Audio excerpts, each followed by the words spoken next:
dan bareng-bareng semua dengan teman-teman NU, tokoh masyarakat, pemerintah tentunya semoga menjadi amal jariah panjenengan semuanya. Amin amin ya rabbal alamin. Bapak Ibu yang dimuliakan oleh Allah Subhanahu wa taala. Kalau kita bicara tentang garis besar Isra Mi'rajnya Rasulullah Sallallahu Alaihi Wasallam, saya ingin menggarisbawahi kaitannya dengan transformasi. Dalam kaidah istilah transformasi itu diidentikan perubahan, peralihan dari sesuatu yang mungkin kita harapkan, dari sesuatu yang baik menjadi lebih baik, dari sesuatu yang kurang baik menjadi baik, dari sesuatu yang awalnya sedih menjadi bahagia, jadi sesuatu yang awalnya sakit menjadi sembuh. Kalau jenengan perhatikan sejarahnya Isra Mi'rajnya Rasulullah Sallallahu Alaihi Wasallam, kita mengenal istilah dengan dalam sirah nabawiyah itu ada namanya Amul Huzn, tahun kesedihan. Ini coba kita akan gali yang aplikasinya untuk kehidupan panjenengan, kehidupan kita sehari-hari. Artinya apa? Amul Huzn itu Kanjeng Nabi ditinggal oleh paman beliau, ayah dari Sayyidina Ali karramallahu wajhah, yaitu Abi Thalib. Di tahun itu pula beliau juga ditinggal oleh istri beliau tercinta, yaitu Sayyidah Khadijah al-Kubra. Dan proses yang hampir kurang lebih 12 tahun beliau berjuang berdarah-darah menyebarkan Islam di Mekah. Yang kita tahu Kanjeng Nabi 13 tahun beliau di Makkah, 10 tahun di Madinah, kemudian beliau wafat. Artinya Bapak Ibu yang dimuliakan oleh Allah, Kanjeng Nabi mengalami situasi yang sulit, situasi yang susah. Jangan bayangkan sebelum hijrahnya beliau, 1 tahun sebelum hijrahnya beliau ke Madinah, yang dilakukan diawali oleh para sahabat, Kanjeng Nabi sudah melakukan pergerakan yang mungkin pada zaman itu sangat di luar nalar, yaitu melakukan hijrah 2 tahap, yaitu ke Habasyah. Jangan bayangkan orang Mekah hijrah ke Habasyah yang sekarang kita mengenal dengan satu negara, yaitu Ethiopia. Kalau jenengan map itu, jaraknya itu kurang lebih 4.000 km. Itu bukan melewati daratan, tapi melewati lautan. Di era itu, 1400 sekian tahun yang lalu, Kanjeng Nabi mengirim 2 delegasi. Delegasi yang awal, kemudian tidak banyak. Delegasi yang kedua, agak lumayan banyak, sekitar 80-90. Tapi itu semua dilakukan oleh Rasulullah untuk survive dalam berdakwah. Saya yakin sama Bunyai, Pak Yai, dan Bapak Ibu. Rumah sakit Siti Hajar yang sekarang usianya sudah keberapa? 60. Oh, Masya Allah, 63. Saya yakin, apalagi berarti kan berdirinya ini mayoritas teman-teman yang hadir itu kan belum lahir, gitu. Mungkin yang hadir yang sudah usia 60 mungkin saat itu masih anak-anak.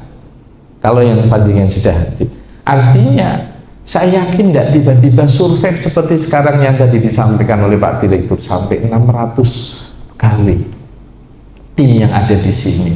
Yang awalnya tadi diceritakan sama Bunyai, awalnya apa tadi Bunyai? Bukan yang BKIA, awalnya itu.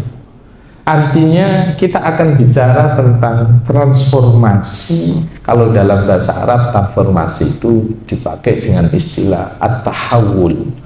At-tahawul, peralihan sebenarnya. Lah, pagi hari ini, kalau mboten dangu-dangu, insya Allah mungkin 40 menit, 45 menit. kita akan bicara tentang transformasi dari tidak hanya menjadi religius, tidak hanya kita menjadi pribadi yang kemudian menjadi pribadi yang baik, tetapi transformasi yang bisa kita lakukan dalam segala sendi kehidupan. Panjenengan sebagai kepala keluarga, panjenengan sebagai seorang ibu, panjenengan sebagai seorang pimpinan dalam satu perusahaan, panjenengan sebagai seorang tokoh masyarakat, kita patut untuk melakukan transformasi. Nah, transformasi bisa bermakna positif, bisa bermakna negatif. Lagi yang kita bicarakan adalah positif. Teman-teman semuanya, kita dalam hidup pasti semua ingin maju. Pasti dalam hidup orang itu ingin maju, sehingga yang awalnya lemah menjadi kuat, tidak mampu menjadi mampu, awalnya tidak bisa menjadi bisa. Orang pasti semua ingin maju.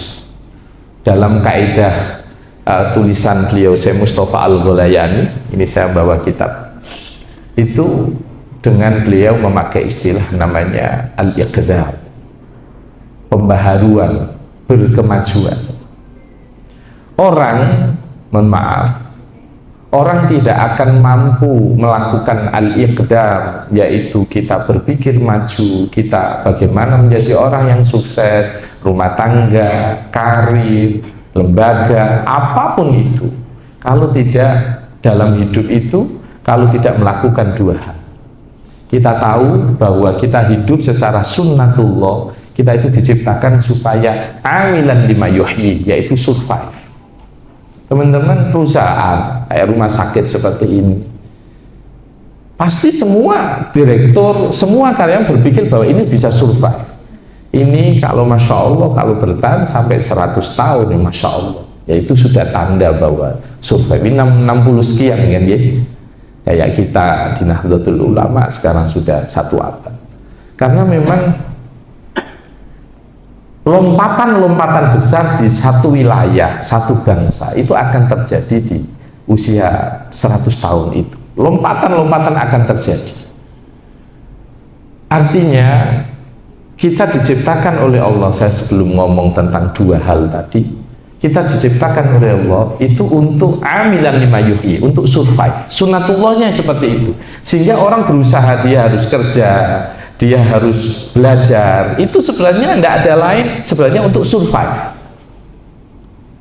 Lah pertanyaannya, supaya orang bisa survive itu sa'yan ala manakibil al, dia harus berjalan dari satu titik ke titik yang lain. Sa'yan ala manakibil atau fi manakibil al, dia ada, mohon maaf, kadang sampai dia supaya survive hidupnya, ada yang sampai merantau, bahkan tidak hanya antar kabupaten, tetapi bahkan harus sampai ke luar negeri.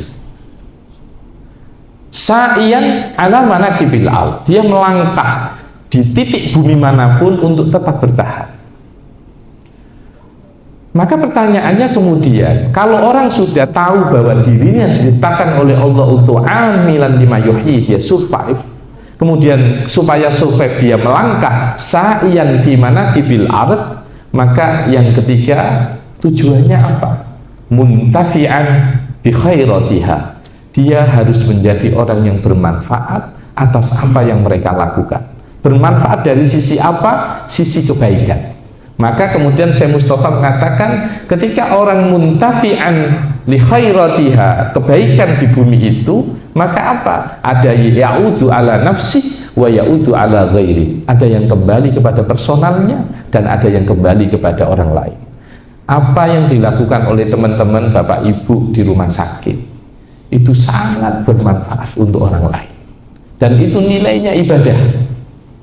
Itu nilainya ibadah. Nah, kalau kita sudah punya mindset, mohon maaf, kalau kita sudah punya mindset bahwa hidup harus survive, supaya survive itu dia harus berjalan kemanapun supaya tetap bertahan. Kalau kemudian dia berjalan, dia harus punya tujuan. Tujuannya adalah muntafi'an li nafsi wa muntafi'an li ghairi, bermanfaat untuk dirinya, istrinya, anaknya, tetapi dia harus menjadi orang yang bermanfaat untuk orang lain. Pertanyaannya muncul, bagaimana supaya itu tetap bertahan? seperti rumah sakit ini, seperti jenengan sebagai kepala keluarga, bagaimana anak saya bisa makan, bagaimana istri saya bisa ngopeni apa yang ada di rumah, bagaimana satu organisasi itu bisa bertahan karena di dalamnya banyak orang. Kayak rumah sakit ini ngopeni wong 600, yen bayangan di wong ngopeni wong 600. Kula ning pondok ana guru suwi 30 ae wis ngelu kula tiap bulan. Kula ning pondok ning Ampel wonten MTS, wonten Alia kali santri mungkin ngopeni wong 30 ae ngeluni tak boleh, akhir akhir bulan wis pusing. Juga Pak Direktur nak akhir bulan ngeluh mboten jenengan. Mboten sambat ya. Sambat. Oh, mboten sambat. Tapi pusing. Sing pusing bendara gitu. Baik, saya lanjutkan. Artinya bagaimana kita bisa survive seperti itu, Pak? Anak kita sekolah ada biayanya. Anak sakit bisa berobat, ada butuh apa, ada yang bisa dipakai. Pak Syekh Mustafa mengatakan butuh 2 hal untuk bisa survive itu. Isarohan atau yaitu atau yang bahasa simpelnya gitu, yaitu isaratul himmah. Isaratul himmah, isaratul himmah itu apa? Cita-cita yang tinggi. Teman-teman jenengan dalam hidup kok cita-citanya ndek-ndekan, ya ora muncul, ora munggah-munggah. Minimal kalau cita-citanya itu tangga 10, kalaupun tidak tercapai, jenengan itu bisa di tangga 5. Kalau jenengan cita-citanya kemudian hanya tangga 2, ndek-ndekannya berarti kan tetap di jalan di tempat, yaitu di tangga 1. Orang tidak akan mampu survive kalau dia tidak punya goal, dia tidak punya mimpi. Rumah sakit termasuk jenengan pribadi dalam hidup, kalau tidak punya mimpi tidak akan semangat bekerja. Oh iya, 10 tahun ke depan saya harus punya rumah, 5 tahun ke depan anak saya waktunya kuliah, saya harus menyiapkan. 10 tahun ke depan anak saya waktunya menikah, saya harus menyiapkan. Kalau jenengan tidak punya motivasi, cita-cita, visi dalam hidup, yaitu isaratul himmah atau himmah aliyah, jika tidak akan itu pasti lebih enak wis santai wae urip sak mlakune.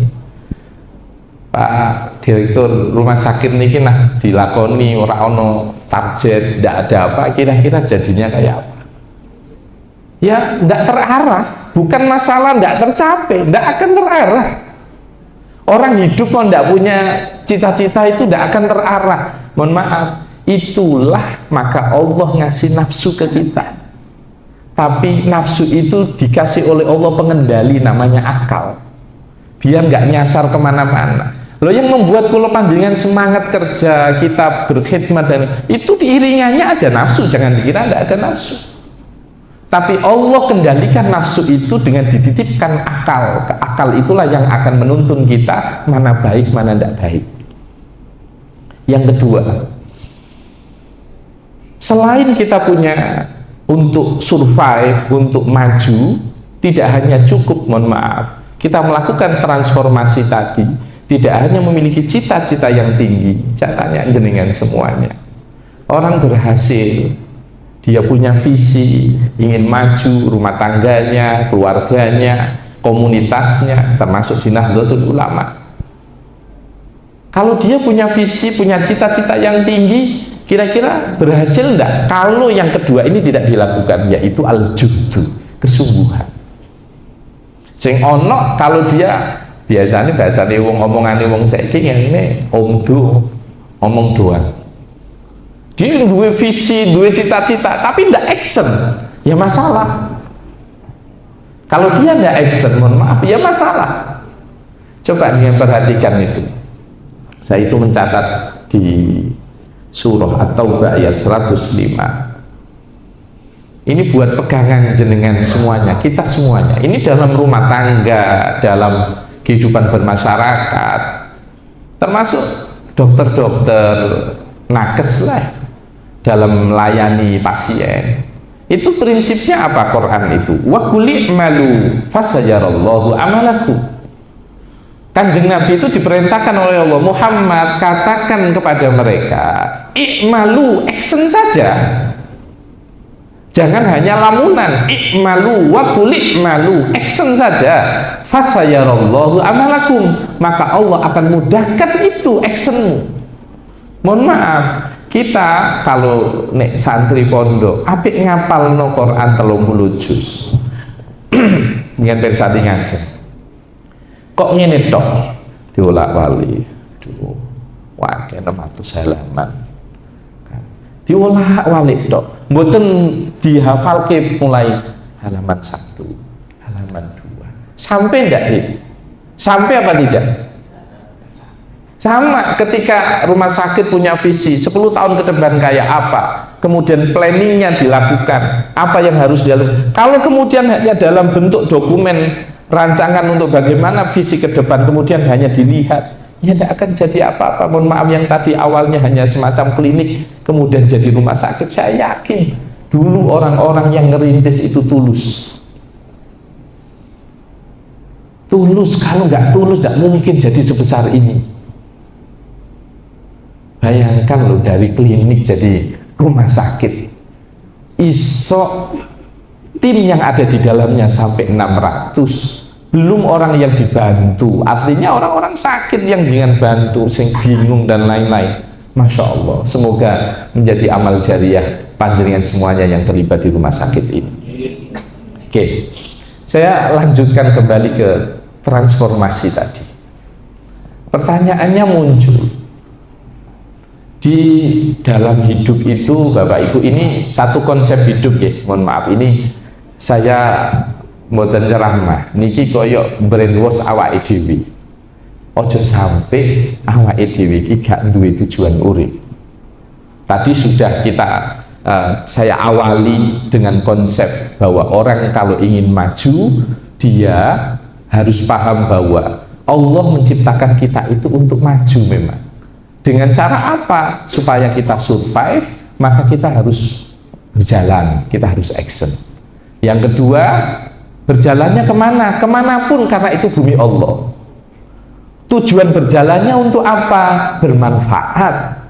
Dibagi dua, bermanfaat untuk dirinya, anaknya, keluarganya, dan orang lain. Lah untuk mencapai kebermanfaatan itu bagaimana? Dua hal, harus punya motivasi yang tinggi dan kesungguhan dalam mencari, menyelesaikan apa yang menjadi tujuan hidupnya. Pertanyaan berikutnya adalah, teman-teman, ini jangan karena orang kesehatan rata-rata. Kita hidup itu, Pak Dokter, awake dhewe niki sel ini berapa jumlahnya? Jumlah kasari. Kalau saya baca itu, tadi perjalanan saya itu coba baca-baca, triliunan bener sel yang ada di tubuh kita, bener nggih? Triliunan.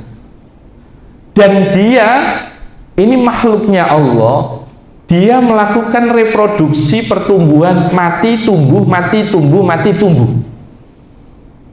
Mohon maaf, manusia, Syekh Mustafa Al-Gholayani dalam satu kitabnya ini yang saya bawa, kitab Idhotun Nasyi. Ini kitab ini biasa saya kaji di beberapa titik. Ada di Al-Akbar, Masjid Al-Akbar, rutin saya ngaji di situ setiap Sabtu. Tapi belum masuk temanya ini, baru awal sebab di NU Surabaya, di MWJ itu ada rutinan. Cuma ngajinya itu 6 bulan sekali. Rutinan tapi 6 bulan sekali. Gak rutinan nih gue, insidental nih. Ya, rutinan punya, karena yang ngaji Surya giliran, tapi ngajinya kitab gitu loh. Jadi saya itu ngajinya ketemunya itu 6 bulan sekali ya. Kitab lah, kapan mari nih. Itu digilir, jadi yang ngaji itu Surya. Kebetulan saya di Surabaya itu di jajaran Surya sih paling nem loh. Surya rata-rata umur swidak, umur 55, kula nembe 40. Jadi paling nem lho, Surya paling nem ning Surabaya. Nah, kula lanjutaken nggih. Ada satu tema yang menarik di dalam kitab ini, itu di bab yang ke-16. Itu namanya at-tajaddud, pembaharuan. Ini kan transformasi. Orang itu, tadi balik ke sel ya. Orang itu, kalau dia tidak mau bertransformasi, mati dia. Sama seperti sel-sel yang ada di tubuh. Manusia ketika dia tetap bertransformasi sel-sel yang ada di tubuhnya, maka dia akan bertahan hidup. Kalau tidak ada sel-sel yang berganti reproduksi, maka masalah itu. Dalam kaidah organisasi, kita mengenal di NU itu dipakai istilah, padahal itu kaidah usul fikih, kaidah fikih, kemudian dipakai menjadi pegangan dalam kita berorganisasi, yaitu al-muhafadzah ala qadimis salih wal ahdu bil jadidil aslah. Menjaga sesuatu yang lama yang itu baik dan mengambil yang baru yang wal ahdu bil jadidil aslah, yang baru dan ternyata itu lebih baik. Ini kan mengajarkan tentang transformasi.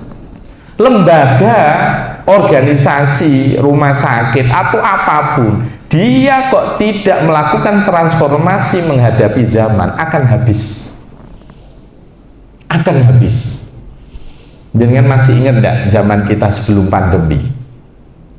Sebelum pandemi, orang itu kita mengenal dulu ono ojek online.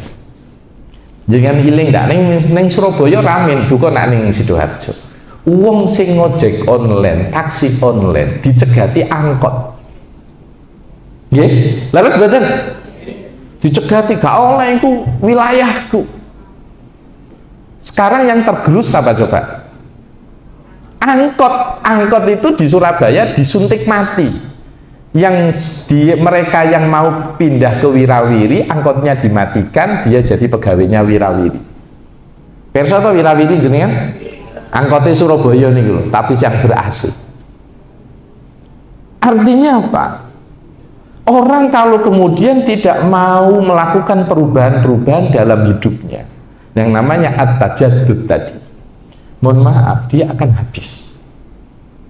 Akan habis. Sama kayak manusia. Ketika kalau jenengan nak ngopeni wong loro, cuma modeli kan beda. Ono wong sing loro mati nih iku berproses, tubuhnya, selnya terus kemudian mengalami yang tidak bisa memperbarui dengan otomatis. Ono sing moro-moro moto niki napa namine ninggal dadak. Mbok kranten nopo. Sama kita hidup ingin jatuh pelan-pelan atau kemudian jatuh dalam sekejap. Sama, apakah kita ingin hidup tumbuh terus, apakah kemudian kita jatuh pelan ataupun tidak. Nah, jadi gini, mohon maaf ini kadang lompat sana lompat sini. Kita hidup itu kalau ngomong transformasi, kita itu diciptakan oleh Allah secara sunnatullah, itu suruh milih, sudah suruh milih mau jadi orang baik atau orang tidak baik, mau putus asa atau menjadi orang yang kuat, mau jadi orang yang pengecut atau orang yang pemberani. Semua dalam kehidupan kita begitu, mau menjadi pecundang atau menjadi pemenang, mau menjadi the winner atau menjadi the loser, dan itu pilihan. Teman-teman yang jenengan Bapak Ibu, jangan ingin tumbuh, ingin sukses, itu pilihan hidup.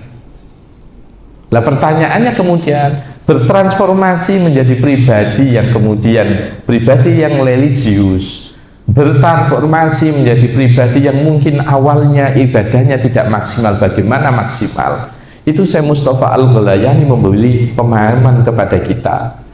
Hidup itu, beliau itu ngibaratin begini, hidup itu di masyarakat itu seperti pohon asyajarah. Pohon itu jenengan tahu, dia kalau anggap saja kalau kita tanaman hias atau apel atau rambutan atau apapun, punya kebun al-bustan, yang di bustan itu kalau mungkin bahasa simpelnya begini, satu bangsa, satu komunitas itu seperti kebun. Di kebun itu banyak tumbuhan, banyak pohon, ada buah apel, ada apa, pokoknya yang bisa hidup berdampingan. Kemudian ada petani yang merawat. Mohon maaf, siklus masyarakat kita itu seperti kebun, kata saya Mustafa. Pohon-pohon yang ada di dalam kebun itu adalah komunitas-komunitas yang ada. Siapa pohon ini, siapa yang merawat? Merawat ini adalah para pemimpin-pemimpin mereka. Al-falah, petani-petani itu adalah al-mursyid, dia adalah pemimpin-pemimpin mereka. Gambaran masyarakat itu simpelnya kebun, banyak pohon, banyak komunitas, banyak pemimpin. Saya tanya jenengan, dia punya kebun, dibiarkan, ada ilalang, ada macam-macam. Rusak enggak? Rusak enggak? Rambutan kita, gitu, salak kita, rusak atau tidak? Rumah sakit juga sama, perusahaan juga sama, ormas juga sama. Kalau dibiarkan, ada satu penyakit yang kemudian itu dibiarkan, maka dia bisa menjalar kemana-mana. Maka butuh yang namanya perawatan. Nah, perawatan itu sebenarnya transformasi, teman-teman, dan itu dilakukan oleh perusahaan. Jenengan ada rapat mingguan, ada evaluasi, ada LPJ, itu sebenarnya bagian dari proses transformasi menjadi lebih baik. Sama, nggak usah jauh-jauh lah kalau ngomong rumah sakit, rumah tangga kecil kita itu kadang perlu duduk sama pasangan, ndak ono anak, terus ngomong, ya opo bu, awake dhewe iki di depan piye? Apa kekuranganku? Misalkan nggak tahu ning omah, teko mulai kesel turu, isuk budal nih, nggak tahu jago, nggak tahu ngevaluasi, bojoku ono rasane opo, nggak tahu ngomong. Problem tidak kalau tidak pernah ngobrol kayak gitu? Sebenarnya orang sudah melakukan transformasi tiap hari, cuma mereka tidak tahu bahwa ngobrol itu bagian dari proses untuk transformasi. Teman-teman, Bapak Ibu yang dimuliakan oleh Allah, rumah tangga itu contoh kecil saja, saya ngomong bicara tentang rumah tangga. Kadang kita sebagai pasangan itu perlu sekedar, mohon maaf, ning ngarepe ku mau terimane tape utawa teh terus ngobrol, itu lebih berharga daripada kadang turu awor sak kamar, itu lebih berharga daripada itu untuk menjaga keharmonisan. Kadang mohon maaf dengan teman-teman pegawai, mungkin level pimpinan dengan teman-teman yang di bawah, kadang sekedar menyapa itu menjadikan bagi sebagian yang lain itu menjadi sebuah penghargaan yang luar biasa. Artinya apa? Artinya apa? Begini, saya kasih gambaran gitu. Jadi saya Mustafa Al-Gholayani itu ngomong begini, tadi kan saya ngibaratin kebun, ada pohon, itu komunitasnya, petani itu adalah para pemimpin-pemimpin mereka. Jangan abai untuk mentransformasi apapun itu, jangan abai dengan yang namanya perubahan. Beliau mengatakan ada satu kalimat yang beliau katakan, at-tajaddud sirrul baqa. Saya ulangi ini, at-tajaddud sirrul baqa. Pembaharuan, proses adanya transformasi, perubahan-perubahan itu adalah rahasia dari kehidupan. Karena orang ada perubahan terus itu, maka dia akan survive. Mohon maaf, ning NU kok sing ono wong sepuh-sepuh tok nggih buyar. Dia harus ada pengkaderan. Mustahil dalam hidup kemudian dia tidak ada yang namanya proses, yaitu pembaharuan. Termasuk hidup kita, tubuh kita, kalau tidak ada sel-sel yang terus yang lama kemudian diganti yang baru, ya kita mati. Sama dalam rumah sakit, saya yakin, mohon maaf, 60 tahun ini sudah ganti berapa direktur? Dengan direktur yang keberapa Pak dokter? Oh. Pinten Bu, sing pengurus menawa weruh. Pun ganti berapa direktur? Ada 10? Ya, berarti intinya lebih dari 6 ya. Artinya, mohon maaf, itu sebenarnya proses transformasi. Yang itu tidak ada lain tujuannya kecuali apa? Survive, keberlangsungan. Masya Allah, Masya Allah. Makanya saya ingin, pertanyaannya sekarang begini, dah, ini ke inti dari kajian kita pagi hari ini. Orang kadang ingin melakukan gebrakan, transformasi banyak hal. Ini kayak tadi yang di launching sama Pak Direktur kan transformasi itu. Dari asale nganggo niki, mangke maten-maten ngangge botol kan begitu toh. Itu kan transformasi. Bagian dari aktualisasi sosial yang jenengan harus peka karena dengan orang kesehatan kan begitu. Maka nah ning lare pondok kula wis kanggo ngeten lha wong ngombene niku nggih dispenser niku lare-lare ngangge gelas piyambak-piyambak. Nah tuku koyo ngene sebab gak iso. Dudu sebab nopo ta nopo. Nah, sekarang begini. Teman-teman, orang kalau melangkah, jenengan ingin survive, ingin bertahan, bisa bertahan hidup, rumah tangganya, pekerjaannya, itu karakter orang, itu ada 3. Ini di ujungnya dah. Ada yang kategorinya al-jubnu. Al-jubnu itu penakut. Mau melangkah takut ya, nak dipahi duwung ya apa? Nak dirasani ya apa? Gak oleh karo wong sepuh-sepuh. Penakut dia. Al-jubnu. Ada lagi karakter yang sisi kiri juga ekstrim juga. At-tahawur. Tahawur itu sembrono. Sembrono itu gegabah. Ini sama-sama tidak bagus. Menjadi orang yang penakut, dia tidak akan berani melangkah. Menjadi orang al-mutahawwir atau at-tahawur, menjadi orang yang gegabah, itu juga sama, menghancurkan. Ketika dia melangkah, dia nggak berpikir risiko. Pokoknya nyambut gawe, pikir buri, boten sakit pikir buri. Pikir buri sembrono jenengan, tahawur. Terus nak apik mulai, aku apik dagang. Sing dipikir rugi, melaku mboten? Bu, wong apik dagang, sing dipikir rugi. Budal napa mboten? Jenengan ajeng operasi. Mari ngono wediku nak mati piye? Dioperasi mboten? Tapi juga yang ekstrim kiri juga ketika sembrono gegabah juga bahaya, membahayakan pasien. Maka beliau, Syekh Mustafa Al-Ghalayan mengatakan ada 3 karakter pada diri seseorang, pada sisi psikis seseorang. Satu, ada yang penakut, al-jubnu, yang Rasulullah selalu dalam salah satu doanya, Allahumma inni a'udzubika minal jubni. Ya dah, kemudian ada satu karakter yang juga ekstrim kiri, yaitu gegabah. Ini juga sama. Sampai iso nyetir, oh saged, pokoknya bonek. Dia ndak pernah belajar, pokoknya setir dicekel, digas, nabrak nama badan. Ono wong sing wis melok latihan setir, wis pertemuan 5 kali.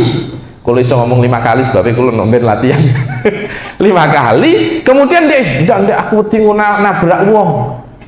Kira-kira jadi nyetir atau tidak? Ada satu sifat yang itu harus kita punyai, namanya as-syaja'ah. As-syaja'ah itu berani. Berani itu mohon maaf, maju dengan pertimbangan, mundur pun dengan pertimbangan. Dia kerja ya dengan pertimbangan, dia tidak kerja A harus beralih ke B karena dengan pertimbangan. Artinya ini mohon maaf, kalau jenengan punya anak, tanamkan mental ini. Jong ojo wedia al-jubn. Jong ojo sembrono at-tahawur. Nak opo-opo kudu ditontok min plus. Ketika itu yang plus lebih banyak daripada madorot, ya silakan jalan. Tidak mungkin, mohon maaf, dalam setiap pengambilan sikap itu kemudian tidak ada minusnya, itu tidak mungkin. Kanjeng Nabi ketika beliau 1 tahun sebelum hijrah kemudian Allah isrokan beliau, itu 12 tahun itu penuh dengan, bukan kanjeng Nabi ragu, bukan, beliau di titik harus mengambil sikap. Bayangkanlah kalau 12 tahun kanjeng Nabi tetap di Mekah, kemudian diintimidasi, bahkan mohon maaf keluarganya saja diembargo ekonomi, tidak boleh dagang dengan Bani Hashim. Bayangkan keluarga Nabi saja yang tidak hanya beliau yang diancam, keluarga besarnya diancam juga. Semua orang Quraisy tidak boleh dagang dengan Bani Hashim. Kayak apa bebannya Rasulullah? Personalnya ditekan, keluarganya ditekan, orang terdekatnya ditekan. Kalau kanjeng Nabi tidak melakukan transformasi pergerakan, buyar Islam. Maka kemudian Allah kuatkan itu dengan diisrokan. Itu penguat kanjeng Nabi, kalau bahasa kitab diistilahkan dengan tasjid. Karena kanjeng Nabi setelah Isra, kanjeng Nabi ditampakkan banyak hal. Mohon maaf, saya tanya jenengan, ini biar jenengan tahu kenapa kanjeng Nabi setelah Isra kemudian motivasinya semacam dapat booster, semacam dapat coro obat, langsung cespleng kenek, dan kanjeng Nabi langsung mengambil langkah hijrah tahun depan. Kenapa seperti itu? Kanjeng Nabi ditampakkan langsung tentang efektivitas dakwah beliau. Kan kita dalam hadis Imam Bukhari, hadis Sahih Bukhari itu kan dijelaskan kanjeng Nabi ditampakkan surga, ditampakkan neraka. Itu kan kanjeng Nabi ditampakkan tentang efek dari dakwahnya Nabi. Saya tanya jenengan kita diceritani karo koncone, ning Monas iko ning jerone awake dhewe nak mlebu ana suarane Presiden Soekarno, gitu? Nggih, jenengan nate mriku wonten mboten suarane Presiden Soekarno? Terus kita ditampakkan itu proses perjuangan umat, diceritakan. Saya tanya jenengan diceritakan dengan jenengan datang sendiri, rasanya beda apa sama? Beda apa sama? Saya, amin sewu kalau tak ngantuk, saya mau promosi umroh. Saya ngomong nanti jenengan di rondo bisa doa, nanti jenengan di multazam bisa doa. Yang ngomong belum pernah ke sana sama yang ngomong sudah pernah ke sana bolak-balik. Mohon maaf, yang dimotivasi kira-kira lebih mengena yang pernah ke sana atau yang belum? Yang sudah pernah ke sana kan? Artinya yang kuat motivasinya orang yang pernah ke sana atau orang yang belum pernah ke sana? Yang sudah pernah. Nabi ketika diisrokan oleh Allah itu kasusnya seperti itu.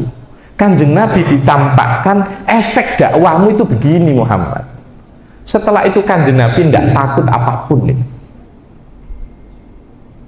Teman-teman yang dimuliakan oleh Allah, kanjeng Nabi kemudian 1 tahun berikutnya, ada yang mengatakan 1 tahun 2 bulan, jarak antara Isra dengan beliau hijrah, itu hijrah yang ketiga, bukan hijrah yang pertama. Itu hijrah yang ketiga umat Islam. Hijrah yang pertama ke Habasyah, hijrah yang kedua ke Habasyah, hijrah ketiga ke Madinah.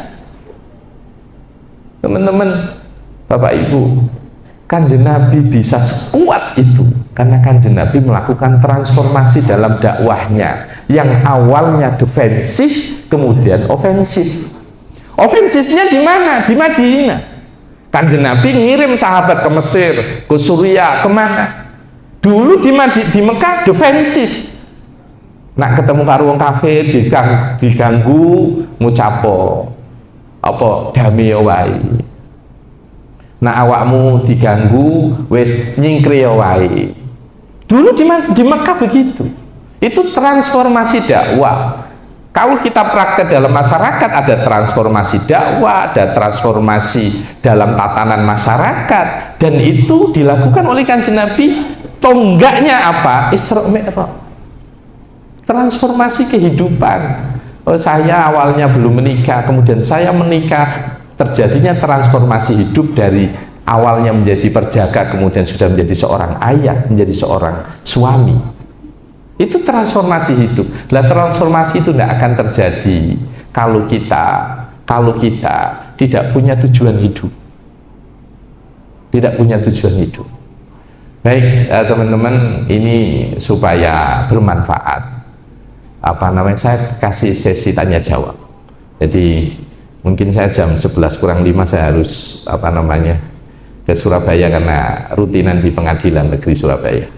Ada rutinan. Monggo. Kalau ada pertanyaan-pertanyaan boleh. Biasanya pengajian umum gak ada pertanyaan ya punya ini tak kayak pertanyaan tidak apa-apa. Karena ini kasus kehidupan kita sehari-hari. Ngaten nggih. Ngaten. Monggo bisa dipandu Pak MC. Nah, silakan. Bisa dipandu. Monggo. Siapa tahu ada pertanyaan atau apa, monggo. Jangan sungkan-sungkan. Jangan sungkan-sungkan. Monggo.